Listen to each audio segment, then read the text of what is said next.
ఈ రోజుల్లో ఇన్స్టాగ్రామ్ కు ఉన్నంత క్రేజ్ అంత ఇంత కాదు.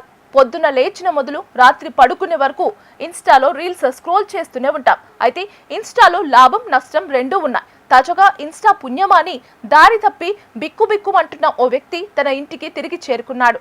అదెలా అనుకుంటున్నారా? అవును, మీరు విన్నది నిజమే. కాకపోతే అందుకు ఒక మానవత హృదయం కలిగిన స్వచ్ఛంద సంస్థ తోడ్పాటు అందించింది. చివరికి ఆ వ్యక్తిని తన వారి చెంతకు చేర్చింది. అసలేం జరిగింది? తమిళనాడులోని రామేశ్వరానికి చెందిన ఆరోగ్య వాలంటైన్ అనే మత్స్యకారుడు ఏప్రిల్లో చేపల వేట కోసం తన బృందంతో కలిసి మంగళూరుకు వెళ్లాడు. అయితే ఆ సమయంలో అతిగా మద్యం సేవించడం వల్ల అతడి మానసిక స్థితి గాడి తప్పింది. దీంతో అతడి తోటి మత్స్యకారుల వాలంటైన్ పడవలోనే ఉంచారు. కానీ అక్కడి నుంచి తప్పించుకొని నగరం అంతా తిరుగుతూ చివరికి సహచరుల నుంచి దూరమయ్యాడు వాలంటైన్. అయితే ఏప్రిల్ 19న మంగళూరులోని రోడ్ల వెంట ఓ వ్యక్తి వింతగా ప్రవర్తిస్తున్నాడని స్థానికులు వైట్ డోస్ అనే స్వచ్ఛంద సంస్థకు సమాచారం ఇచ్చారు. దీంతో అక్కడికి చేరుకున్న వైట్ డోస్ సభ్యులు వాలంటైన్ ను చేరదీశారు. అతడికి వెంటనే వైద్యం, ఆహారం అందించి కౌన్సిలింగ్ కోసం సంస్థకు తీసుకువచ్చారు. అయితే భాష వేరు కావడంతో వాలంటైన్ తన ఊరు, పేరు, ఫోన్ నెంబర్ ఏది చెప్పలేకపోయాడు. ఈ నేపథ్యంలో తమిళం తెలిసిన సిబ్బంది, నర్సింగ్ విద్యార్థుల సహాయంతో అతడి వివరాలను వైట్ హౌస్ సంస్థ తెలుసుకోగలిగింది. చివరికి ఒక రోజు అతడికి తన ఇన్స్టాగ్రామ్ పాస్వర్డ్ గుర్తుకు వచ్చింది.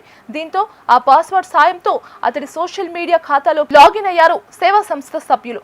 అందులో అతడి కుటుంబ సభ్యుల వివరాలు లభించాయి. వెంటనే రామేశ్వరంలోని అతడి కుటుంబ సభ్యులకు సమాచారం ఇచ్చారు. వాళ్ళు మంగళూరుకు చేరుకొని వాలంటైన్ ను సురక్షితంగా ఇంటికి తీసుకెళ్లారు. ఈ పరిణామంతో ఆ కుటుంబ సభ్యుల ఆనందానికి అవధులు లేకుండా పోయింది. అంతకుముందు వాలంటైన్ కోసం అతడి కుటుంబ సభ్యులు 3 రోజుల పాటు వెతికినా ఫలితం లేకపోవడంతో నిరాశ చెందారు. అయితే వారు ఆశ వదులుకున్న తరుణంలో వైట్ డోస్ నుంచి వచ్చిన ఒక ఫోన్ కాల్ వారికి పట్టలేనంత ఆనందాన్ని ఇచ్చింది. దీనిపై ఆరోగ్య వాలంటైన్ మామగారైన తొయాచి మాట్లాడుతూ, మేము 3 రోజుల పాటు మంగళూరు నగరం అంతటా వెతికాం, కానీ అతడి ఆచూకీ కనుగొనలేకపోయాం. దీంతో అతడిపై ఆశను మేము పూర్తిగా కోల్పోయాం. కానీ అతన్ని కాపాడి చికిత్స అందించిన సేవా సంస్థ మమ్మల్ని సంప్రదించింది. మా అల్లుడిని మాతో తిరిగి కలిపింది. ఇది మా జీవితాంతం మరువలేని సహాయం అని భావోద్వేగానికి లోనయ్యారు.